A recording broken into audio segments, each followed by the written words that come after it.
एक शिष्य था जो भिक्षा लेने के लिए गांव में गया और घर घर भिक्षा की मांग करने लगा। भिक्षाम देही, भिक्षाम देही। भीतर से जोर से दरवाजा खुला और एक बड़ी बड़ी दाढ़ी वाला तांत्रिक बाहर निकला और चिल्लाते हुए बोला, मेरे दरवाजे पर आकर किसी और का गुणगान करता है, कौन है यह समर्थ? शिष्य ने गर्व से कहा, मेरे गुरुजी महाराज जो सर्व समर्थ है। तांत्रिक ने सुना तो क्रोध में आकर बोला कि इतना दुस्साहस कि मेरे दरवाजे पर आकर किसी और का गुणगान करता है, तो देखता हूं कितना सामर्थ्य है तेरे गुरु में।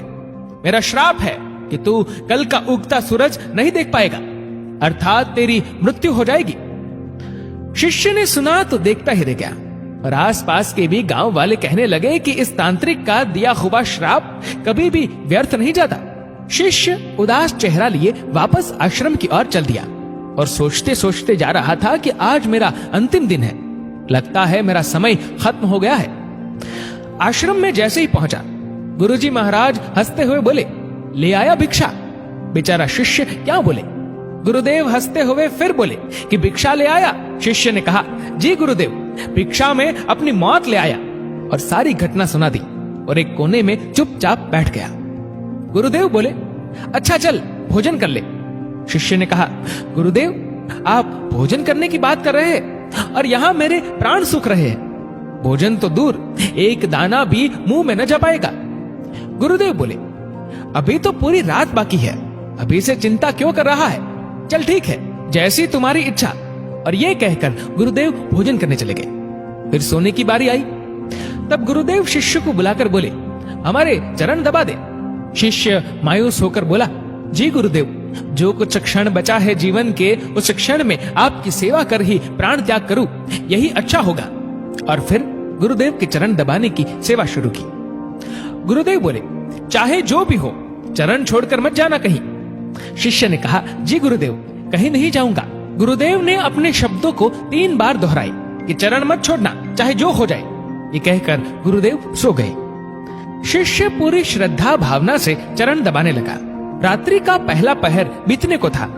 अब तांत्रिक अपने श्राप को पूरा करने के लिए एक देवी को भेजा जो धन से भरी थी, सोने चांदी हीरे मोती से भरी थी। शिष्य चरण दबा रहा था, तभी दरवाजे पर वो देवी प्रकट हुई और कहने लगी कि इधर आओ और ये सोने चांदी से भरा ये पात्र ले लो। शिष्य भी बोला, जी मुझे लेने में कोई परेशानी नहीं है, लेकिन क्षमा करें, मैं वहां पर आकर नहीं ले सकता हूं। अगर आपको देना ही है तो यहाँ पर आकर दे दीजिए। वो देवी सुनी तो कहने लगी कि नहीं नहीं, तुम्हें यहाँ आना होगा, देखो कितना सारा है। शिष्य बोला, नहीं, अगर देना है तो यहीं आ जाइए। तांत्रिक अपना पहला पासा असफल देख दूसरा पासा फेंका। रात्रि का दूसरा पहर बीतने को था। शिष्य गुरु महाराज जी के चरण दबाने की सेवा कर रहा था। तांत्रिक ने इस बार मारने के लिए उस शिष्य की मां का रूप बनाकर भेजा। शिष्य गुरु के चरण दबा रहा था, तभी दरवाजे पर आवाज आई, बेटा तुम कैसे हो? शिष्य ने अपनी मां को देखा तो सोचने लगा, अच्छा हुआ जो मां के दर्शन हो गए, मरते वक्त मां से भी मिल ले। वो औरत जो मां के रूप धारण की थी बोली, आओ बेटा गले से लगा लो, बहुत दिन हो गए तुमसे मिले। शिष्य बोला, क्षमा करना मां, लेकिन मैं वहां नहीं आ सकता क्योंकि अभी गुरु चरण की सेवा कर रहा हूं, मुझे भी आपसे गले लगना है, इसलिए आप यहीं आ जाओ। फिर वो औरत देखी कि चाल काम नहीं आ रही है तो चली गई। रात्रि का तीसरा पहर बीता और इस बार तांत्रिक ने यमदूत रूप वाला राक्षस भेजा। राक्षस पहुंचकर शिष्य से बोला कि चल तुझे लेने आया हूं, तेरी मृत्यु आ गई है, उठ और चल। शिष्य भी जल्लाकर बोला, काल हो या महाकाल, मैं नहीं आने वाला।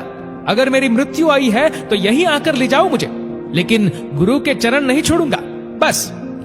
फिर राक्षस भी चला गया। सुबह हुई, चिड़िया अपनी घोंसले से निकलकर चहचहाने लगी, सूरज भी उदय हो गया। गुरुदेव महाराज जी नींद से उठे और बोले कि सुबह हो गई। शिष्य बोला, जी गुरुदेव सुबह हो गई। गुरुदेव ने कहा, अरे तुम्हारी तो मृत्यु होने वाली थी ना, तुमने ही तो कहा था कि तांत्रिक का श्राप कभी व्यर्थ नहीं जाता, लेकिन तुम तो जीवित हो। गुरुदेव हंसते हुए बोले। शिष्य भी सोचते हुए बोला, जी गुरुदेव लग तो रहा हूं कि जीवित हूं। फिर सारी घटना याद की रात्रि वाली, फिर समझ में आया कि गुरुदेव ने क्यों कहा था कि चाहे जो भी हो जाए चरण मत छोड़ना। शिष्य गुरुदेव के चरण पकड़कर खूब रोने लगा।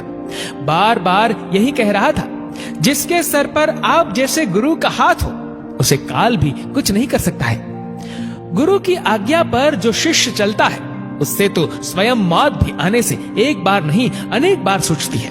और जब शिष्य गुरु आज्ञा का उल्लंघन करे तो उसकी रक्षा ईश्वर भी नहीं करता और प्रकृति दंड देने को तत्पर हो उठती है।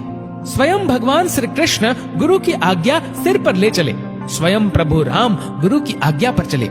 सद्गुरु में ही सामर्थ्य है कि वो प्रकृति के नियम को बदल सकते हैं जो ईश्वर भी नहीं बदल सकते हैं, क्योंकि ईश्वर भी प्रकृति के नियम से बंधे होते हैं लेकिन सद्गुरु नहीं।